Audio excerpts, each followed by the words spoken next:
खानाको time table पनि नमिल्ने क्या। कहिले छिट्टो पनि हुन्छ, कहिले ढिलो हुन्छ, कहिले आनन्दले बनाएर खान मन लाग्छ, कहिले यतिकै यसो हल्का फुल्का बनाएर खाउनै भन्ने लाग्छ। सब्जी मात्रै खाउँ है भन्ने लाग्ने, कहिले चाहिँ दाल सब्जी सबै थोक बनाएर आनन्दले खान मन लाग्ने क्या।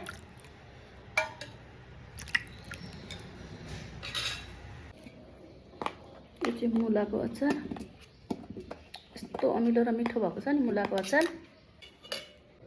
अलिकति त घिउ पनि खान पर्यो। घिउ फेरि अहिले नै मन पनि अलि धेरै गर्मी भएपछि त्यत्रो धेरै खान पनि सकिँदैन, थोरै।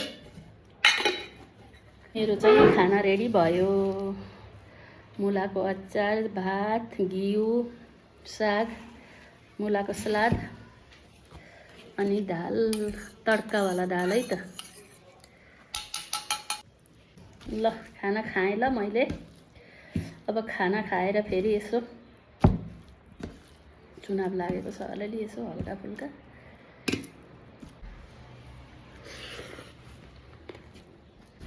म त कति ढिलो भइसक्यो होला आज।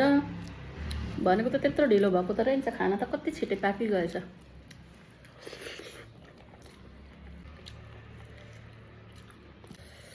अरू सब्जीहरू जहिले खायो भने अमन हुने, तर यो रायोको साग चाहिँ कहिल्यै अमन नहुने। मलाई मात्रै हो कि तपाईँहरू पनि हुनुहुन्छ रायोको सागले कहिले अमन नहुने।